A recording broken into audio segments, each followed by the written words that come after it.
이 새벽 제단을 사모하여 예배 자리, 기도의 자리 나오시는 여러분들 정말 주님의 이름으로 환영하고 또 축복합니다. 네, 오늘도 말씀 통해서 정말 말씀과 함께 동행하며 또 말씀에 순종하며 나아갈 수 있는 여러분들 되기 바라요. 네, 저희가 오늘 읽은 이 사무엘하 4장의 말씀은 총 12절로 기록되어 있습니다. 사무엘하에서는 가장 짧은 장이라고 할 수 있지요. 그리고 이 짧은 12절을 이끌어가고 있는 중요한 주제가 하나 있다면 그것은 바로 이스보셋의 죽음이라고 할 수 있습니다. 그런데 이 시대 당시를 배경으로 보면 이스보셋은 사실 아무런 힘도 권력도 없었던 인물이었습니다. 말이 좋아서 북이스라엘의 왕이지 사실 이스보셋은 이 아브넬의 눈치를 살필 수밖에 없는 허수아비에 불과한 그런 인물이었죠. 왜냐하면 이 사울의 장자였던 요나단이 이 길보아 전투에서 이제 사울과 함께 전쟁을 치르던 중에 이제 죽게 되지요. 그리고 이 사울도 죽고 요나단도 죽고 나니 더 이상 사울의 다음 왕위를 이을 사람이 이제 불투명해지게 되었습니다. 그래서 이스라엘의 군사령관으로서 모든 병권을 장악하고 있던 이 아브넬이 자신의 입맛에 따라 아무 힘도 권력도 없는 이제 사울의 아들이었지만 아무런 힘도 없었던 그를 이스라엘의 왕으로 세우게 됩니다. 실제로 모든 힘과 권력은 여전히 아브넬에게 집중되어 있었고 이스보셋은 그의 눈치를 볼 수밖에 없는 그런 처지의 사람이었습니다. 그런 의미에서 본다면 이 이스보셋의 죽음을 주제로 하는 오늘의 짧은 본문은 성경의 한 장을 통째로 장식할 게 아니라 이 막강한 권력자였던 아브넬의 죽음을 다뤘던 어제 저희가 읽었던 성경이죠. 3장 그 후반부에 가져다 붙이거나 아니면 이제 새롭게 시작될 다윗 왕조의 그 출발을 알리는 5장의 전반부에 넣어도 무방할 정도로 대세에는 별 지장이 없는 아주 초라한 인물의 죽음에 관한 이야기입니다. 그러한 인물의 이야기로 오늘 본문 전체 4장이 꾸며지고 있다는 것이죠. 그럼 성경학자들이 이 기록된 성경의 장과 절을 이렇게 나누게 될 때 어떠한 목적으로 이 짧은 12절의 성경을 한 장으로서 이 4장으로 엮어서 구분해 놓게 되었을까요? 처음부터 끝까지 이 4장은 온통 죽음에 관한 주제로 이어지고 있습니다. 아브넬의 죽음을 시작으로 이 이스보셋의 죽음과 그리고 이스보셋을 죽음으로 몰아갔던 레갑과 바하나의 죽음, 계속해서 죽음을 기록하고 있는 오늘 본문. 과연 여기에는 어떠한 의미가 담겨져 있을까요?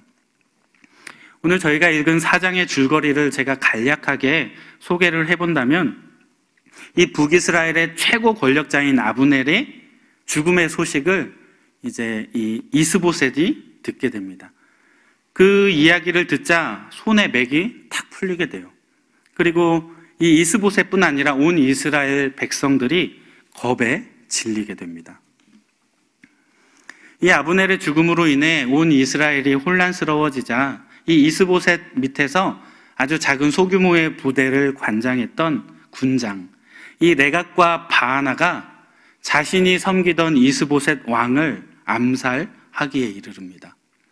그리고 이 이스보셋 왕을 암살해서 이 머리를 들고 다윗에게 찾아가서 이 자신의 정치적 입지를 확고히 하고자 내가 당신의 원수를 이렇게 죽여서 그 목을 베어왔습니다 라고 이야기하죠.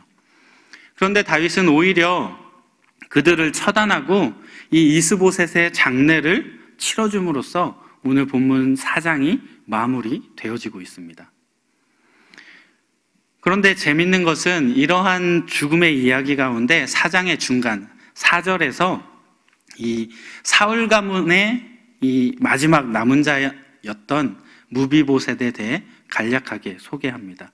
그런데 이 무비보셋은 요나단의 아들이었어요. 그죠? 사울의 적자이자 요나단의 아들이었지만 절름발이가 되었다라고 기록하고 있습니다. 왜 이렇게 이 무비보셋의 이야기가, 그리고 그가 절름발이가 되었다는 이야기가 생뚱맞게 여기에 등장하고 있을까요? 오늘 본문에서 이 이스보셋의 암살 이야기를 다루기 전에 4절에서 이 무비보셋의 이야기가 삽입된 것은 어떤 중요한 의도가 있다고 볼 수 있습니다. 그것은 비록 이 사울 왕의 자손이었지만, 적자였던 요나단의 아들이었지만, 그가 결코 왕위를 계승할 만한 처지가 아니었다라는 것을 밝히기 위해서 그가 도망하다가 이제 유모가 떨어뜨려서 이 절름발이가 되었다라고 기록하고 있는 것입니다. 한마디로 이 오늘 본문에 등장했던 주류의 주제가 되었던 이스보셋, 이 이스보셋이 죽게 됨으로 인해서 더 이상 사울 왕조가 이제 왕위를 계승할 수 없고 완전히 몰락하게 되었다라고 하는 것을 보여주기 위해서 오늘 본문 4장이 계속해서 죽음의 이야기와 그리고 마지막 남은 생존자였던 무비보셋이 절름발이가 되었다라는 것들을 기록하고 있다는 것이죠. 한마디로 얘기하면 이 오늘 사무엘하 4장은 사울에 대한 하나님의 계획, 하나님의 선포가 성취되어지고 있다라는 것을 보여주는 말씀이라고 할 수 있습니다. 일찍이 하나님께서는 이 사울과 그의 후손들을 버리실 것을 선포하셨습니다. 그리고 그 이유는 무엇이었죠? 사울이 하나님의 말씀을 불순종했기 때문에, 그래서 하나님이 사울을 버리고 다윗을 택했다라고 성경은 기록합니다. 그런데 우리가 성경을 쭉 읽어보면 알 수 있듯이 하나님께서 사울을 버리겠다고 선포한 지가 굉장히 오래되었어요. 그죠? 그럼에도 불구하고 그 이후로 계속해서 오랫동안 이스라엘의 왕으로 이 사울이 건재해 있음을 우리는 성경을 통해 보게 됩니다. 반대로 하나님께서 사울을 대신해서 이 왕으로 선택한 다윗, 이 다윗의 모습은 어땠나요?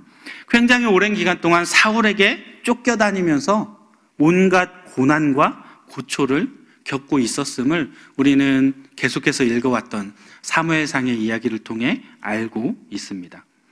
언뜻 보면 이 사울을 패하고 다윗을 다음 때 왕으로 세우시겠다고 했던 하나님의 뜻이 이루어지지 않는 것처럼 보여질 수 있습니다. 그런데 오늘 본문에서 사울 왕조의 마지막 핏줄이었던 이 이스보셋이 죽게 됨으로써 자연스럽게 이 하나님의 말씀이 그대로 성취되어졌다라는 것을 아주 분명하게 선포하고 있는 것이 바로 오늘 4장의 역할입니다. 이러한 전개는 사울 가문에 대한 하나님의 예언의 성취를 보여주는 동시에 또한 다윗이 온 이스라엘의 왕으로 즉위하는데 방해되는 그 모든 장애물들이 제거되어서 이제 곧 있으면 통일 왕국이 세워질 것이고, 또 그동안의 왕정체제가, 이 왕정체제가, 이스라엘 왕정체제가 세워지게 된 동기가 뭐죠? 하나님의 통치를 거부했던 사람들이, 백성들이 우리도 이제 사람의 통치를 받고 싶다, 나를 대신해서 싸워줄 사람을 왕으로 우리가 세우고 섬기고 싶다, 즉 하나님을 거부하는 제도였다면 이제 오늘 본문을 기점으로 이해해서 이제 왕정체제일지라도 하나님께서 다스리시는 하나님의 나라가 이루어질 수 있음을 우리가 기대하게 해주는 것이 또한 본문의 역할입니다. 사랑하는 여러분, 이러한 사실을 통해서 우리가 분명히 기억해야 할 것이 있습니다. 그건 무엇이냐면 바로 하나님의 계획은 지금 당장은 우리 눈에 보이지 않지만 점진적으로 분명하고 확실하게 성취되어진다는 것입니다. 하나님의 계획은 하나님이 말씀하셨다고 해서 곧바로 실행되지는 않을 수도 있습니다. 그러나 분명한 것은 하나님이 원하시는 때에 하나님이 원하시는 방법으로 반드시 이루어진다는 것입니다. 물론 어떤 경우에는 선포하자마자 당장 실현될 수도 있습니다. 그런데 사실 그건 역시도 우리의 눈에 그게 당장 선포되어지는 것처럼 보여질 뿐이지, 사실은 하나님께서 이미 오래전부터 세워놓으신 그 계획 가운데 주님의 때가 이르렀기 때문에 그 순간 성취되어진 것임을 우리는 겸손하게 인정해야 한다는 것입니다. 이처럼 하나님의 계획은 당신의 때에 당신의 방법으로 점진적으로 성취되어지는 특징을 가지고 있습니다. 어떤 일은 수일이 걸릴 수도 있고 또 어떤 일은 수십 년이 걸릴 수도 있습니다. 심지어는 수백 년이나 수천 년에 걸쳐서 점진적으로 이루어지는, 성취되는 일도 분명히 있습니다. 그 대표적인 예가 무엇이죠? 바로 예수 그리스도를 통한 우리 죄인들의, 우리 인간들의 구속에 관한 성취 예언입니다. 하나님께서는 인간의 범죄 직후에 예수 그리스도를 통해서 인류 구속의 계획을 세우셨습니다. 그런데 그 계획이 성취된 것은 수천 년이 지나고 난 뒤였다는 것이죠. 그렇다고 해서 하나님의 계획이 어느 날 갑자기 성취된 것이 아니라는 거예요. 하나님께서는 이 인류 구속 계획을 말씀하신 이후로 계속해서 선지자들을 통해서 그것을 말씀해 오셨고, 그리고 여러 대표적인 예표적인 사건들을 통해서 그것을 구체화 시켜 나가는 모습을 우리는 성경을 통해 보게 되어집니다. 그리고 그분의 계획은 한치의 오차도 없이 정확하게 성취되어졌습니다. 사랑하는 여러분, 현재 여러분들의 환경과 여러분들의 상황은 어떠하십니까? 여러분들은 어떤 기도의 제목을 가지고 오늘 이 자리에 나오셨습니까? 그리고 또 주님이 여러분들에게 주신 어떤 말씀을 붙잡고 살아가는데 그것이 혹시 아직 성취되지 않아서 절망하고 있지는 않으십니까? 우리의 상황이 어떠하든지 우리가 늘 잊지 말아야 할 것이 있습니다. 그것은 하나님께서 당신의 말씀하신 사역은 모두 이루셨다는 것입니다. 이를 바꿔 말하면 우리에게 주신 주님의 약속이 지금 당장에는 실현되지 않을지라도 우리가 결코 실망하거나 좌절할 필요가 전혀 없다는 것이죠. 왜냐하면 하나님께서는 그 약속을 반드시 이루실 것이기 때문입니다. 하나님의 계획은 이처럼 점진적으로 성취되어집니다. 우리가 기억해야 할 것, 우리가 붙잡아야 할 것은 주님이 말씀하셨다면 아직 이루어지지 않아도 지금이 바로 그것이 성취되어져 나아가는 한 과정이라는 것을 우리는 믿고 확신해야 합니다. 특별히 오늘 이 자리에 계신 분들 중에 구원에 관해 흔들리고 계신 분 있으십니까? 난 아직도 구원받았는지 모르겠어요. 하나님이 구원받았다면 내가 확신에 차야 하는데 난 그게 확신에 들지 않아요. 그런 분이 있다면 이 시간 속히 회개하시고 구원의 약속을 다시금 꽉 붙잡는 새벽 성도님들 되시기 바랍니다. 말씀 한 절 볼게요. 베드로 후서 3장 9절 말씀인데요. 우리 함께 읽어보겠습니다. 시작. 주의 약속은 어떤 이들이 더디다고 생각하는 것 같이 더딘 것이 아니라 오직 주께서는 너희를 대하여 오래 참으사 아무도 멸망하지 아니하고 다 회개하기에 이르기를 원하시느니라. 아멘. 이 새벽에도 회개의 영이 임해서 우리의 메마른 심령을 적시고 또 우리에게 주어진 말씀을 꽉 붙잡음으로 구원의 기쁨과 감격을 누리는 저와 여러분들 다 되시기를 바랍니다. 계속해서 오늘 말씀을 보면 오늘 본문은 이 사울 왕조의 완전한 몰락과 함께 새롭게 세워질 다윗 왕조의 출발선, 그 사이에 딱 위치해 있는 말씀입니다. 그런데 사실 문자적으로는 이 사울 왕조와 다윗 왕조로 표현되어지고 있지만 오늘 본문 말씀을 조금 영적인 의미로 해석해 본다면 이것은 멸망하게 될 세상 풍조를 따르고 있는 나라와 하나님의 통치 원리에 의해 다스려지는 하나님의 나라의 모습을 교훈으로 담고 있다고 볼 수 있습니다. 본문 1절 말씀에 등장하는 이스보셋의 모습을 통해, 그리고 계속해서 등장하는 여러 인물들의 모습을 통해 우리는 세상 풍조를 따르는 사람과 하나님의 다스림을 받는 사람의 확연한 차이점을 찾아볼 수가 있습니다. 우리 1절 말씀 같이 한번 다시 읽어볼게요. 시작. 사울의 아들 이스보셋은 아브넬이 헤브론에서 죽었다 함을 듣고 손에 맥이 풀렸고 온 이스라엘이 놀라니라. 아멘. 오늘 본문은 이스보셋이 이 아브넬이 죽었다는 소식을 듣자마자 맥이 탁 풀렸고 모든 의지를 잃었음을 기록하고 있습니다.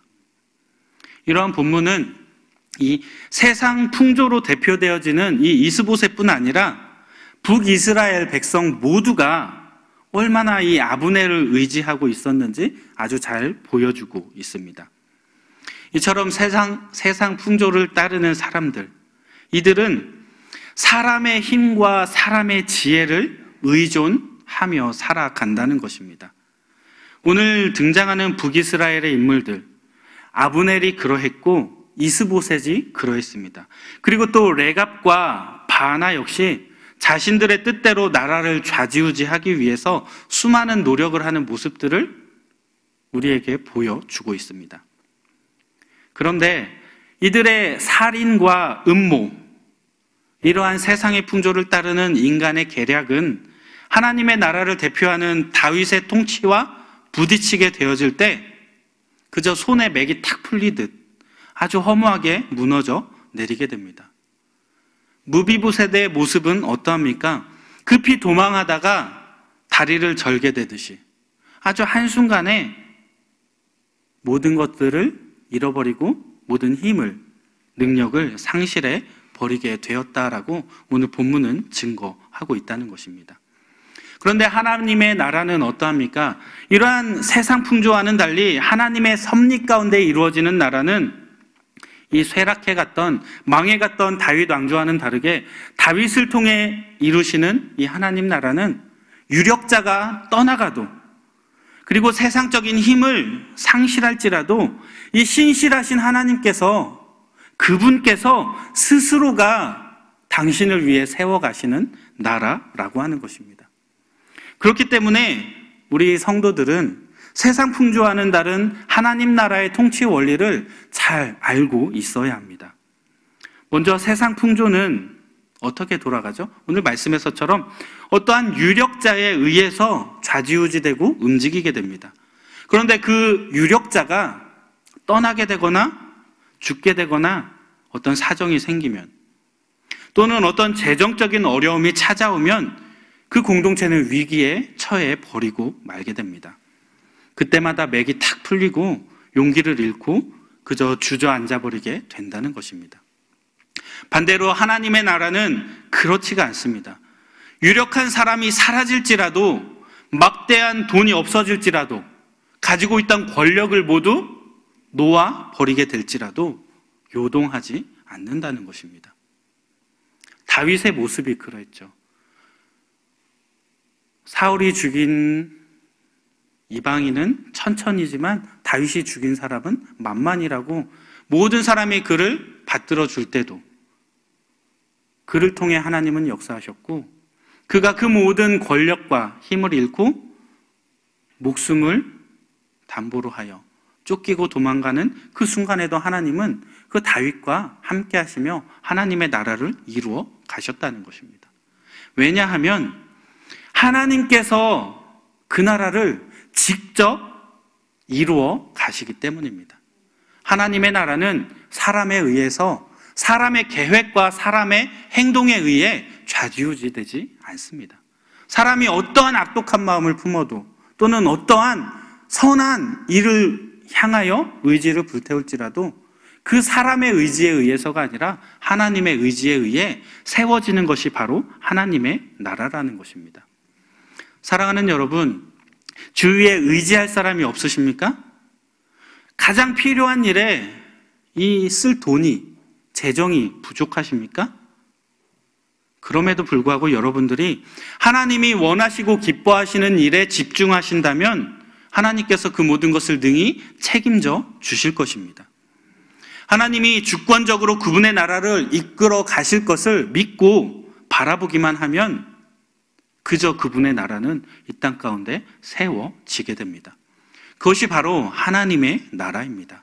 이러한 원리를 깨닫고 이것을 위해 우리가 말씀에 순종하게 될 때 우리는 이 땅 가운데에서도 하나님이 허락하신 천국을 누리며 살아갈 수 있게 된다는 것입니다.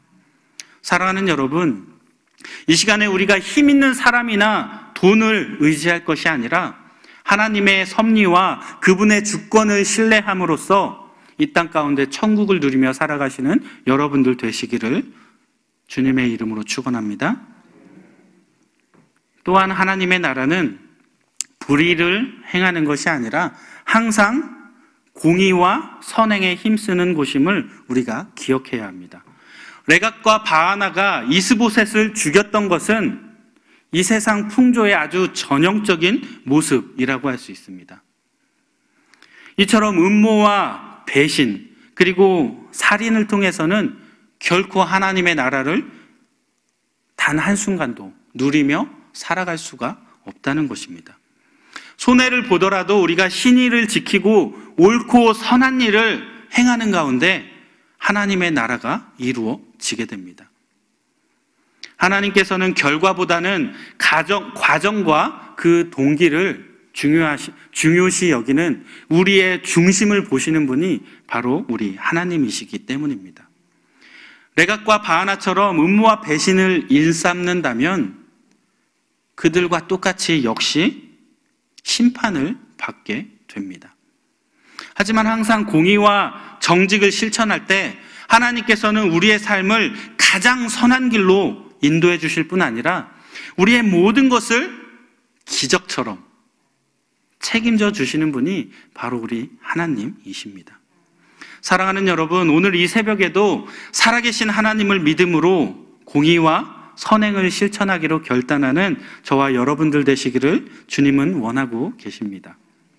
이제 말씀을 마무리하겠습니다. 세상에는 많은 일들이 우연히 일어나고 세상의 역사는 우연한 일들이 연속적으로 기록되어진 것처럼 보여집니다. 하지만 사실 이 세상에 우연은 없으며 오직 만유의 주제이신 하나님의 계획과 섭리, 그것이 바로 이 땅 가운데 존재할 뿐이라는 것입니다. 그렇기 때문에 하나님의 계획은 점진적으로 이루어질 것이며 세상 풍조를 따르는 인생은 반드시 심판받고 망하게 될 수밖에 없는 이 하나님 나라의 통치 원리를 우리는 잊지 말고 기억하여 반드시 마음판에 깊이 새기셔야 합니다. 사랑하는 여러분, 이 세상은 반드시 하나님 공의 아래 심판받게 될 것입니다. 악인은 벌하시고 의인은 보호하시며 환난에서 건져 주실 것입니다. 그동안 다윗의 모습을 보면 왕권을 쟁취하기 위해 수단과 방법을 가리지 말라고 하는 주위의 수많은 유혹에도 그는 아주 단호히 그것을 뿌리쳐 왔던 모습을 우리는 보게 됩니다. 주변의 인물들은 모두 경쟁에서 이기기 위해 온갖 방법을 동원할지라도 다윗은 하나님의 주권과 하나님의 공의를 믿고 하나님의 때를 기다려 왔습니다. 그로 인해서 다윗은 하나님이 가장 기뻐하시는 가장 합당한 방법으로 이스라엘의 왕위에 오를 수 있게 되었다는 것이죠. 이러한 다윗의 모습은 비록 더디게 보일지라도 우리가 하나님을 신뢰하며 그분이 정하신 방법대로 한 걸음 한 걸음 나아가는 그 길이 가장 우리에게도 최선의 길임을 우리에게 보여주고 있다는 것입니다. 이 새벽에도 이러한 말씀을 마음판에 깊이 새기시며 세상 풍조에 따라 사람이나 돈을 의지할 것이 아니라 불의는 단호하게 거부하시고 공의는 우리가 실천함으로써 하나님께서 이루어 가실 그 하나님 나라 건설의 역군으로서 함께 동참하게 되시는 저와 여러분들 되시기를 오늘 이 새벽에도 주님은 원하고 계십니다.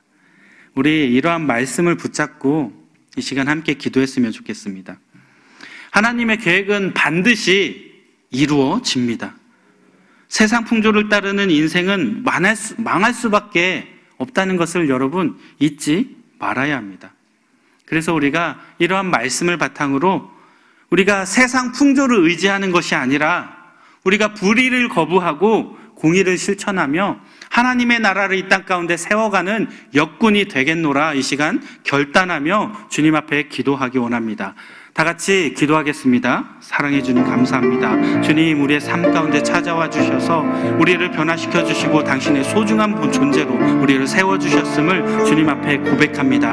하나님 우리를 택하여서 우리를 구원에 이르게 하는 하나님의 계획과 섭리가 이 땅 가운데 점진적으로 이루어지고 있음을 주님 믿습니다. 세상의 풍조를 따르는 인생은 주님의 심판을 받을 수밖에 없음 역시도 주님 믿습니다. 주님 세상 나라의 풍조를 쫓는 것이 아니라 하나님 나라의 원리를 기억하여 그것을 우리의 삶 가운데 실천하는 아름다운 모습이 우리에게 생겨나게 하여 주옵소서. 불의를 단호히 거부할 수 있는 결단력을 갖게 하여 주시고 이 땅 가운데 공의를 실천하며 선의를 베풀므로 하나님이 기뻐하시는 모습으로 하나님이 기뻐하시는 방법으로 이 땅 가운데 천국을 누리며 살아갈 수 있는 우리 제자 광성교회 성도님들 되게 하여 주옵소서. 사랑해 주님 감사합니다. 오늘 말씀 통해 하나님의 계획은 점진적으로 서서히 이루어질지 몰라도 반드시 확실하게 이루어짐을 우리는 이 순간 깨닫게 됩니다. 주님, 세상 풍조를 따르는 인생은 망할 수밖에 없음을 다시 한번 하나님 앞에 고백하오니 우리가 세상을 따르는 것이 아니라 오직 하나님을 따라 살아가게 하여 주옵소서. 우리가 이 땅 가운데 불의를 단호하게 거절하게 하시고 우리가 공의를 실천하며 선한 일, 옳은 일을 행함으로 하나님께서 이루어 가실 그 나라의 역군으로서 함께 동참하는 은혜를 누리게 하여 주옵소서. 오늘 이 새벽에도 주님과 동행하기를 원하며 주님께 함께 하시기를 기대하며 나아갑니다. 주님, 저희의 삶 가운데 찾아와 주셔서 온전히 주님께 구속되어진 삶을 살아가게 하시고 결국에는 주님께 잘했다 칭찬받을 수 있는 아름다운 믿음의 동역자들이 되게 하여 주옵소서. 저희의 삶 가운데 언제나 함께 하시고 찾아와 주실 우리 주님 예수 그리스도 이름으로 기도합니다. 아멘. 주여